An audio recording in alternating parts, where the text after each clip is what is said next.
നമസ്കാരം ഗൈസ്. ഇന്നലെയും ഇന്നൊക്കെയായിട്ട് social media full കിച്ചുവിൻ്റെ കാര്യങ്ങളും കിച്ചുവിൻ്റെ ലൈഫ് സ്റ്റോറിയും, ഒരു വശത്ത് ശരിക്കുമുള്ളൊരു മനുഷ്യൻ്റെ മാനസികാവസ്ഥ, ഒരു വശത്ത് ഏതൊക്കെയോ കാണിച്ചു കൂട്ടുന്ന ഒരു മാനസികാവസ്ഥ. So end of the day എന്ത് തന്നെയാണെങ്കിലും നമുക്ക് ഒരു രീതിയിലും രേണു സുധിയെ സപ്പോർട്ട് ചെയ്യാൻ പറ്റത്തില്ല. ഓക്കെ, കാരണം എന്താണെന്ന് വെച്ച് കഴിഞ്ഞാൽ ആ കുട്ടിക്ക് ഉണ്ടായ ഒരു ചൈൽഡ് ട്രോമ, അതായത് കിച്ചു എന്ന് പറയുന്ന വ്യക്തിക്ക് ഉണ്ടായ ഒരു ചൈൽഡ് ട്രോമയ്ക്ക് ഡയറക്ട്ലി തന്നെ, ഇൻഡയറക്ട്ലി എന്നല്ല ഡയറക്ട്ലി തന്നെ രേണുവിന് വളരെയധികം പങ്കുണ്ട്. അപ്പോൾ ഇന്നലെ ആദ്യം ഒരു വീഡിയോ സോഷ്യൽ മീഡിയ തുറക്കാൻ പറ്റുന്നില്ല, ഫേസ്ബുക്ക് തുറക്കാൻ പറ്റുന്നില്ല. അപ്പോൾ രേണു തന്നെ ഒരുപാട് കോണ്ടന്റ് സോഷ്യൽ മീഡിയയിലേക്ക് ഇട്ട് കൊടുത്തിട്ടുണ്ട്. ഓക്കെ, അപ്പോൾ എപ്പോൾ എങ്ങനെ പറയണമെന്നുള്ളത് രേണുവിന് സത്യം പറഞ്ഞാൽ ഓർമ്മയില്ല എന്ന് തോന്നുന്നു എനിക്ക്. കാരണം ആദ്യ ഘട്ടങ്ങളിൽ പറഞ്ഞതൊന്നുമല്ല ഇപ്പം പറയുന്നത്. ഓക്കെ, അപ്പോൾ കമൻറ്റ് സെക്ഷൻസ് ഒന്നും നോക്കാൻ പറ്റുന്നില്ല. അപ്പോൾ ഇന്നലെ ഒരു വീഡിയോ ഇട്ടതിൽ, അത് കഴിഞ്ഞിട്ട് വൈകിട്ട് ഒരു വീഡിയോ ഇട്ടുണ്ടായിരുന്നു. കുറേ ആളുകൾ രേണുവിനെ വിളിച്ചിട്ട് സമാധാനിപ്പിച്ചു, ഓക്കെ ആണോ എന്ന് ചോദിച്ചു എന്ന്. ഒറ്റ ലൈനിൽ ഞാൻ പറയും, ആ വിളിച്ചു ചോദിച്ചവന്മാരൊക്കെ മണ്ടന്മാരാണെന്ന്. തലയ്ക്കകത്ത് ലെവലേഷൻ ബോധമില്ലാത്തവരായിരിക്കും ആ വിളിച്ച് ചോദിച്ചിട്ടുണ്ടാവുക. കാരണം എന്താണെന്ന് വെച്ച് കഴിഞ്ഞാൽ out of the box think ചെയ്യുമ്പോൾ ആ പയ്യൻ ഇന്നലെ വീഡിയോയിൽ സംസാരിച്ച കാര്യങ്ങൾ അത് വളരെയധികം ഇൻഡെപ്തും ആണ്, വളരെ ട്രൂ ആണ്. കാരണം എന്ന് വെച്ചാൽ അവനത് പറയാൻ കിടന്ന് ഭയങ്കരമായിട്ട് കഷ്ടപ്പെടുന്നുണ്ടായിരുന്നു. ആൻഡ് അവൻ്റെ ലൈഫിൽ സംഭവിച്ച കാര്യങ്ങളും എല്ലാമാണ് സംസാരിച്ചത്. പക്ഷേ അപ്പോഴും രേണു സുധി എന്ന് പറയുന്ന വ്യക്തി അവിടെ ന്യായീകരിക്കുകയാണ്. അതായത് ഇപ്പോൾ ഒരാളുടെ ഭാഗത്തൊരു പ്രശ്നം ഉണ്ടെന്നുണ്ടെങ്കിൽ ന്യായീകരിക്കുക എന്നുള്ളത് അവരുടെ ഒരു കഴിവാണ്. ഓക്കെ, അപ്പോൾ അതിനകത്ത് പറയുന്നുണ്ട് കരച്ചിലാണ്, ആൾ ദുബായിൽ തന്നെയാണ്, നല്ല കാര്യം, പ്രൊമോഷൻസിൻ്റെ ആവശ്യങ്ങൾക്ക് വേണ്ടിയിട്ട് പോയതായിരിക്കും.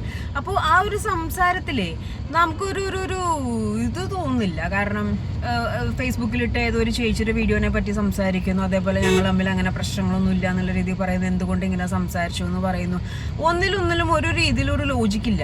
ഒരു സമയത്ത് ഇപ്പോൾ ഇന്നലെ ഞാൻ പല വീഡിയോസും കണ്ടു. ഇപ്പോൾ രേണുവിൻ്റെ സബ്സ്ക്രിപ്ഷൻസ് ഒരുപാട് ആൾക്കാർ ലീക്ക് ആക്കുന്നുണ്ട്. ലൈക്ക് സ്ക്രീൻഷോട്ട് എടുത്തും വീഡിയോസ് എടുത്തും ഒക്കെ ഭയങ്കരമായിട്ട് ലീക്ക് ആക്കുന്നുണ്ട്. അതിൻ്റെ പുറകിലെ ചെയ്തവകാരം എന്താണെന്ന് എനിക്കറിയില്ല. ആ ടോപ്പിക്കിലോട്ട് ഞാൻ വരുന്നില്ല. പക്ഷേ ഇന്നലെ ഞാൻ കണ്ട ചില റീൽസിൽ ഒരു വശത്ത് രേണു ഇരുന്ന് കരഞ്ഞ് സംസാരിക്കുന്നു, ഇപ്പുറത്ത് രേണു പോയിട്ട് സബ്സ്ക്രിപ്ഷൻ ചെയ്യുന്നു. മേ ബി അതിന് രേണുവിന് പറയാനുള്ളൊരു മറുപടി എന്ന് പറഞ്ഞിട്ടുണ്ടെങ്കിൽ കരഞ്ഞിരുന്നാൽ എന്ത് കാര്യം, എൻ്റെ കാര്യം ഞാൻ നോക്കണ്ടേ എന്നുള്ളൊരു മറുപടി ആയിരിക്കും അവിടെ കൊടുക്കാനുണ്ടാവുക. പക്ഷേ എല്ലാവരും ഒരു കാലത്ത് ഞാനും സപ്പോർട്ട് ചെയ്തിരുന്നു. ഓക്കെ, പാവം കൊച്ചു ഭർത്താവ് മരിച്ചു എന്ന് പറഞ്ഞിട്ട് എപ്പോഴും ഇങ്ങനെ അടച്ച മുറിയിലിരിക്കണോ, അവരവരുടെ രീതിക്ക് പണിക്ക് പോയിക്കോട്ടെ, കാര്യങ്ങൾ ചെയ്തോട്ടെ എന്നൊക്കെ. പക്ഷേ ഒരു എത്തിക്സ് ഉണ്ട്. ആൻഡ് ഭയങ്കര സാഡ് സിറ്റുവേഷൻ എന്താ തോന്നിയെന്ന് അറിയോ? ഇന്നലെ രേണുവിൻ്റെ ഒരു പോസ്റ്റ് ഉണ്ടായിരുന്നു, ഞാനത് ഇതിനകത്ത് വയ്ക്കാം.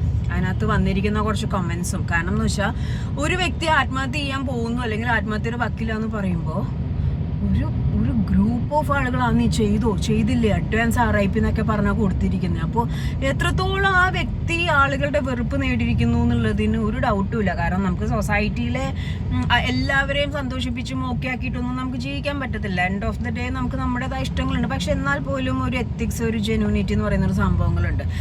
കിച്ചുവിൻ്റെ വീഡിയോ ഇറങ്ങിയതോടും കൂടി, കാരണം എന്ന് വെച്ചാൽ ആ പയ്യൻ ജനിച്ച അന്ന് തൊട്ട് പറയുന്ന ഓരോ കാര്യങ്ങൾ, ആ പയ്യൻ എന്തുകൊണ്ട് ഇങ്ങനെ ആയി, എന്തുകൊണ്ട് ഇങ്ങനത്തെ ഒരു സിറ്റുവേഷൻ വന്നു, അതേപോലെ എന്തുകൊണ്ട് ഒരു ആർക്കും ഇഷ്ടമല്ല എന്നുള്ളൊരു തോട്ട് കിച്ചുവിനിലേക്ക് വന്നു, അതൊക്കെ ആരുണ്ടാക്കി കൊടുത്തു.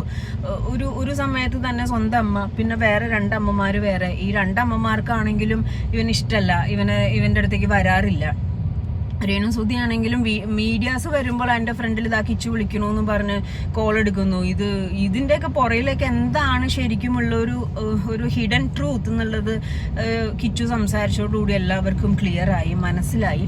അപ്പോൾ അതുകൊണ്ട് തന്നെയാണ് ഏറ്റവും കൂടുതൽ there is a chance to suicide, അല്ലെങ്കിൽ എന്തെങ്കിലും സംഭവിക്കുകയാണെങ്കിൽ കിച്ചുവിനെ സംഭവിക്കുള്ളൂ എന്നുള്ള രീതിയിൽ സംസാരം വന്നിരിക്കുന്നത്. കാരണം അത്രയും ഫക്ഡപ്പായിട്ടാണ് ആ കൊച്ചു കാര്യങ്ങൾ സംസാരിച്ചത്. അപ്പോൾ അതിൻ്റെ ഇടയിൽ ഈ രേണു സുധി വന്നിട്ട് ഈ ഒരു കരച്ചിൽ നാടകം അല്ലെങ്കിൽ ബ്ലാ പറയുമ്പോൾ ശരിക്കും അത് ബ്ലാ തന്നെയാണ്.